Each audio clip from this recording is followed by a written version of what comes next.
Salut les amis, j'espère que vous allez bien. Il faut faire un point sur le CGI, donc Craig Jones Invitational. On a déjà une liste assez conséquente des combattants qui vont être dans les catégories. Je pense que Craig Jones nous réserve encore quelques petites surprises, dont il a annoncé hier que Mackenzie Dern allait affronter Fionn Davis, donc en mode super fight. Donc je vais vous donner un peu mon avis sur ce combat-là, mais avant, j'aimerais revenir sur les deux catégories, donc moins de 80, plus de 80, un peu sur les participants jusqu'à maintenant. Il manque 5 personnes par catégorie, mais jusqu'à présent, j'aimerais vous donner un petit peu mon avis sur les 3 favoris de chaque catégorie. Voilà, on va parler de ça dans cette vidéo. Et puis je vous donnerai bien évidemment mon vainqueur possible à la fin. Donc restez bien jusqu'au bout de la vidéo. Attendez, je règle ça parce que c'est pas bien réglé toute cette histoire là. Qui m'a fait ça? C'est mon monteur. Bon, je vous rappelle un truc. J'arrive à Paris, je prends l'avion aujourd'hui, j'arrive à Paris demain. Donc demain, jeudi 19 juin.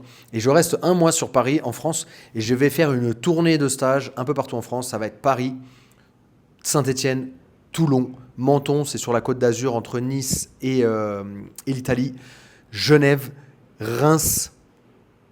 Et c'est déjà pas mal. Donc si vous avez envie de vous entraîner avec moi, on va travailler beaucoup de nouvelles choses que je travaille pour essayer de connecter ce que j'apprends, donc le style Mika Galvao, Diogo Reis, etc., avec mon style lutte livrée. Donc c'est beaucoup de nouvelles choses que j'ai envie de vous enseigner.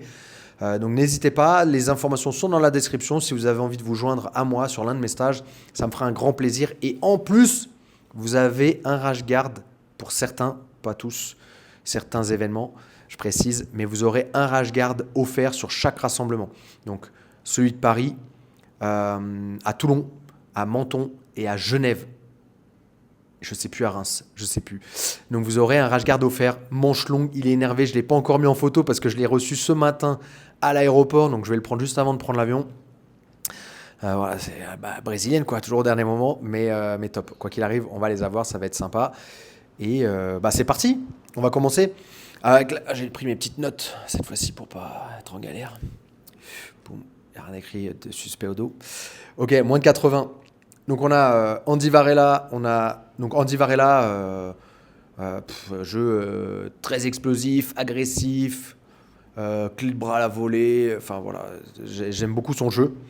On a Nolf, c'est un lutteur de très haut niveau, Levi Jones, Langaker, O'Flanagan qui descend moins de 80, donc ça va être très intéressant. Mateusz Diniz, ancien champion de la DCC, qui va être en moins de 80. Renato Canuto, Nicky, Ryan, Joseph Chen, Taquet, donc c'est Andrew, en tout cas c'est le plus jeune, et Lucas Barbosa qui descend en moins de 80. Donc là, pour l'instant, on en a combien? 1, 2, 3, 4, 5, 6, 7, 8, 9, 10, 11. Il nous en manque 5. Donc, on va déjà commencer à faire des petites pronostics par rapport à ces noms-là. Alors, je trouve déjà super intéressant qu'on ait des gens qui descendent en moins de 80. Donc, on a O'Flanagan, Mateusz Diniz et Lucas Barbosa. Alors, Lucas Barbosa et Mateusz Diniz, c'est des mecs qui sont expérimentés, qui sont très très forts physiquement. Et je pense qu'ils découpent la moitié, même plus que ceux qui sont là. Donc, à voir. O'Flanagan qui a fait un gros run sur le dernier ADCC, qui avait d'ailleurs gagné les sélections ADCC en faisant une soumission incroyable à Thomas Loubersan. Je sais même pas comment il allait chercher cette clé de talon. C'est les mecs qui arrivent à se tordre vraiment, à se plier en deux comme un portefeuille. C'était incroyable. Qui a soumis aussi récemment Reda Meptouche. Enfin, c'est du très très lourd. Hein. C'est vraiment du top niveau mondial. Maintenant, la problématique, c'est que on le voit pas beaucoup combattre. On le voit pas beaucoup sortir sur des gros événements. On le voit pas beaucoup prendre des mecs de haut niveau. Et en fait, j'ai peur que sur un événement comme ça, à chaque fois, en fait, ce que j'ai ressenti au dernier ADCC, c'est que on aurait dit, voilà, il bat les mecs, mais un peu sans. Oh putain, en fait, je l'ai soumis. Il était un peu même surpris lui-même de les battre. Et dès qu'il a pris, j'exagère un peu, mais c'est ce que j'ai ressenti. Et ce que j'ai ressenti face à Bodoni, Giancarlo Bodoni, c'est que, bah voilà, pareil, il y va, il fait son jeu, il fait son jeu, il fait son jeu. Puis bah, dès que Giancarlo il lui a appris une clé de cheville, alors j'ai trouvé qu'il a tapé très vite. Bon, c'est une clé de cheville où ça tape très vite, hein. La clé de cheville qu'il lui a fait, la Bodoni, c'est un truc qu'on fait beaucoup en lutte à livrer. Et elle fait très très mal celle-là. Elle fait très très mal. Donc c'est vrai qu'on tape vite. Mais pour un mec qui attaque des clés de cheville, normalement, il y a quand même un peu plus de résistance. Et il y a quand même un peu plus Normalement, si on choisit d'attaquer les clés de cheville, c'est qu'on a quand même de la résistance euh, et pas mal de défense. Regardez la vidéo de Craig Jones où il est à la B-Team et qui fait... il demande à Nicky Ryan de lui remontrer la clé de cheville, je crois que c'était, ouais, qu'il a faite à JT Torres. Et genre, donc, Craig Jones l'a fait à Nicky Ryan, et Nicky Ryan, on voit, il est en mode, ouah, ça fait trop mal, arrête, s'il te plaît. Et après, Nicky Ryan, il est à fond sur la clé de cheville sur Craig Jones, et Craig Jones, il est en mode, ah ouais, c'est puissant. Genre, bon, il a une grosse résistance sur les chevilles. On remarque, ce qui est intéressant sur cette vidéo, bon, je vais pas pouvoir l'utiliser contre lui, mais ce qu'on remarque, c'est que c'est plutôt sa cheville gauche qui a moins de résistance que sa cheville droite.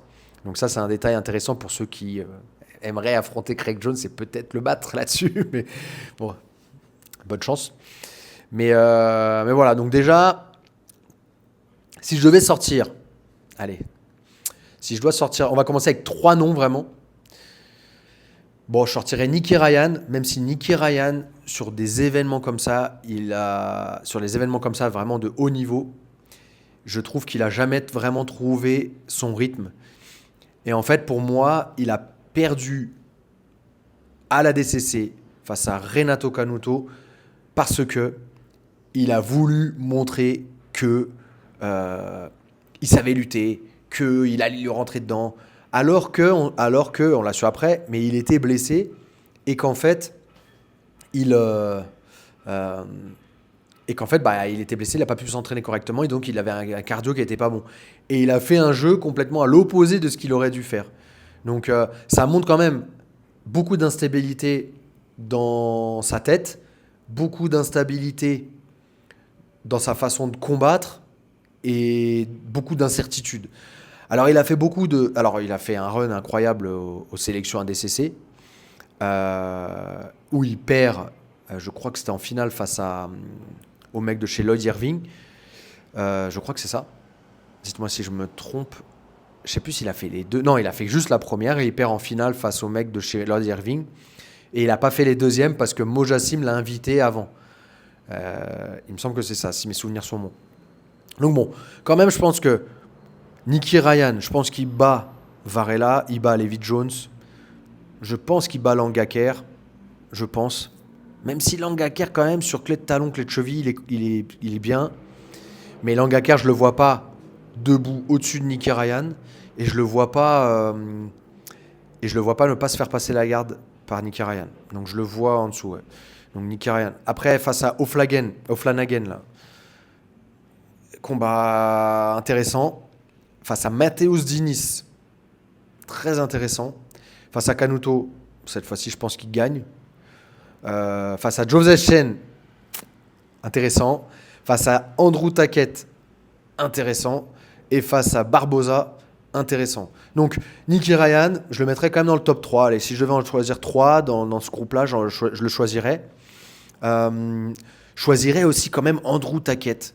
Parce que il a fait... Moi, je l'ai vu combattre à Laiga au Brésil. Il a fait des combats incroyables. Et il a découpé tout le monde. Et il a découpé aussi tout le monde aux sélections ADCC. Et depuis, en fait, les sélections ADCC, il a découpé tout le monde. Il a découpé Langaker. Il a découpé tous les mecs à la EGA. Et d'une façon... vraiment en mode Mika Galvao, quoi. Très, très... Même plus smooth, quoi. Plus fluide, j'ai trouvé. Donc ouais, je mettrais quand même Nicky Ryan, Andrew Tackett. Et il faut quand même que je choisisse un troisième parmi O'Flanagan, Diniz et Barboza. Et en fait, après, c'est compliqué parce qu'on s'annonce, mais il me semble pas, enfin, on se prononce, on fait des pronostics, mais en vrai, on ne sait pas encore c'est quoi les règles. Si on part du principe que c'est à peu près les mêmes que les règles ADCC, voilà, tu peux lutter, tu peux t'asseoir, etc. Après, on entend beaucoup. Alors, je sais pas, hein, encore une fois, je sais, j'ai pas vu passer le règlement, mais on entend beaucoup Craig Jones parler de beaucoup d'incohérences dans les règlements en général du grappling. Et je me demande s'il va pas proposer un règlement complètement différent. Donc, à voir. Mais si on part sur un règlement où il faut savoir lutter à tout prix, euh, pff, donc je ne mettrai pas au Flanagan. Parce qu'au Flanagan, s'il arrive en finale, c'est qu'il va forcément tomber face à quelqu'un qui sait lutter. Je le vois pas gagner. Après, à voir qui c'est en face. Mais allez, je choisirais. Très difficile. Parce que Diniz et Barboza, c'est un peu le même genre. Des blocs. Euh, allez, je choisirais Barboza. Allez.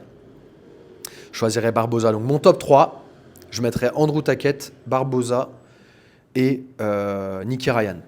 Je mets pas Joseph Chen. Parce que je pense que face à un mec très solide comme Barboza ou Diniz, je le vois pas passer. Même s'il m'a beaucoup surpris aux sélections ADCC, parce que je l'ai trouvé qu'il avait vraiment passé un autre cap, il a vraiment progressé, mais je le vois pas passer.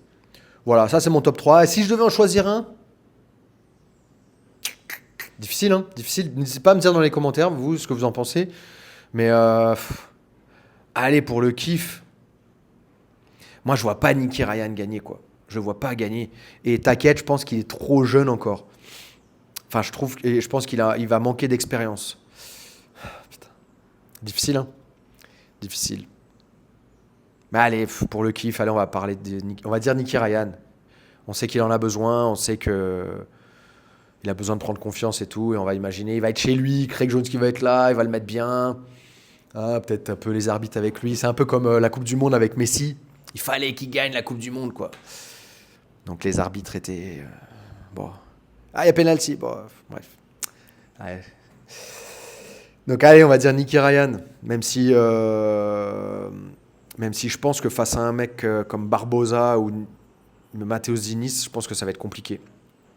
On voit Matheus Diniz comment il a battu Craig Jones à l'époque. Après, c'est pas le même Matheus Diniz. Ok, c'est pas du tout le même. Mais en moins de 80,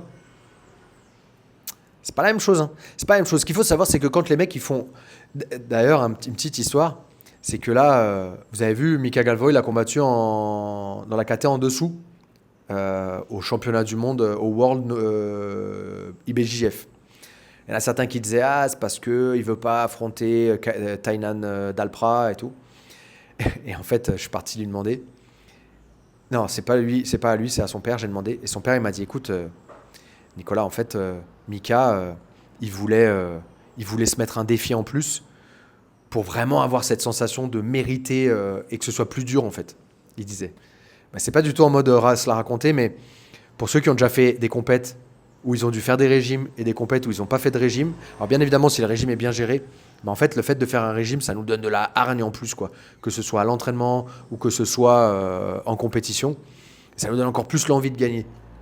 Et donc c'était un peu ça qu'il voulait ressentir et c'est pour ça qu'il a fait le régime. Et du coup, bah là que Diniz et Barboza soient là, plus il y ait $1 million à gagner, les mecs ils vont avoir la dalle. Et ces deux anciens, ils ont l'expérience et je pense qu'ils peuvent faire quand même des petites surprises. Ils peuvent éliminer des jeunes. Et après, attention, la grande question c'est est-ce que Cade Ruotolo va être dans cette catégorie-là? Parce que si Cade Ruotolo est dans cette catégorie-là, je vois pas qui peut le battre. Peut-être Nicky Ryan, au vu de ce que Nicky Ryan a réussi à faire à JT Torres. Mais Ruotolo, ça bouge dans tous les sens, c'est compliqué à gérer. Bref, pour l'instant, en tout cas, allez, je mets Nicky Ryan quand même en favori. Si je dois en choisir un, même si j'y crois moyen et que je pense qu'il y aura quand même des surprises comme il y en a toujours dans ces événements-là. Plus de 80. On a Bradley, Nicky Rodriguez, Jimenez, Owen Livesey, Victor Hugo, Andrew, Fowler, Rockhold, Tackett, Rocha. Alors c'est pas Wagner, hein, c'est l'autre le plus balèze. Et Jimenez, Roberto Jimenez. Donc si on doit éliminer, j'élimine Bradley, Jimenez, Livesey, Andrew, Fowler, Tackett, Rocha, Jimenez. Donc il nous reste Rockhold, Victor Hugo et Nicky Rod. Et moi, pour moi, bah là, il n'y a pas tellement de. Moi, je pense que Nicky Rodriguez, sur là, les combattants annoncés pour l'instant, Nicky Rodriguez remporte ce tournoi pour l'instant. Je vois pas qui va le battre. Euh, je vois pas. Rockhold, Rockhold c'est pareil, c'est un ancien. Sur en compétition, c'est compliqué. Greg Jones, il parle beaucoup de bien, il parle beaucoup en bien de Rockhold à l'entraînement, mais en compétition, c'est pas la même chose. C'est pas la même chose, hein. Quelqu'un qui a plus de 35 ans à l'entraînement, qui a déjà un certain passé, qui est fatigué d'un peu. On a un peu de fatigue accumulée. C'est pas la même chose, c'est pas la même envie. Même s'il y a 1 million de dollars à gagner, c'est pas la même envie. Nicky Rod, 1 million de dollars. Je peux vous dire, ils vont en slammer des mecs. Donc là, pour l'instant, il n'y a pas tellement de discussion, hein. Nicky Rod gagne cette KT, même si Victor Hugo est très fort. Mais je vois pas Victor Hugo. Il va pas debout, il va se ramener au sol. Euh, En dessous, il se fait peut-être pas passer la garde, mais il renverse pas non plus. Après, bon, c'est de la compète, hein, mais Nicky Rod a vraiment le dessus. Et si vous observez bien d'ailleurs, pour l'instant, il n'y a pas de J-Rod en moins de 80, parce qu'il pourrait que combattre en moins de 80. Est-ce qu'il ferait il peut faire le régime normalement, mais est-ce que J-Rod est plus intéressé? Est-ce que, en plus, il se dit, bon, il y a Nicky Ryan, il y a Joseph Chen, je pense que c'est des mecs qui à l'entraînement le dominent. Il doit se dire, bon, j'ai pas trop de chances de gagner. Est-ce que c'est pas mieux que j'aille à la DCC? Bon, c'est intéressant de voir qu'il n'y a pas tous les mecs de la B-Team qui y vont, pour l'instant en tout cas. Il y a Ethan Kristen aussi qui est là, ouais, c'est difficile et tout, mais on sent bien que lui, de toute façon, pour lui, il n'y a pas trop d'intérêt à aller dans cet événement-là. Moins de 80, il a pas beaucoup de chances de gagner. Alors que de remporter la DCC, pour lui, c'est quand même beaucoup, beaucoup, beaucoup plus intéressant euh, pour l'avenir et tout. Donc, bon, intéressant de voir ce qui va se passer dans les prochaines semaines. Donc voilà, moi je choisirais Nicky Ryan en moins de 80 et en plus de 80, Nicky Rod. Ensuite, on a le super fight. Mackenzie Dern face à Fionn Davis. Alors je connais pas assez précisément le jeu des deux pour voir vraiment là où ça va se passer.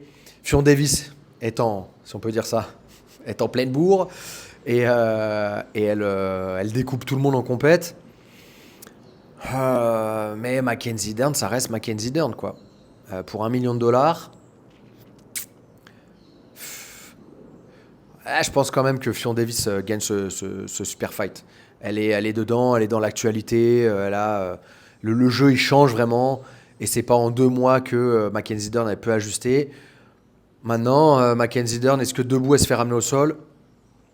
Je suis pas sûr.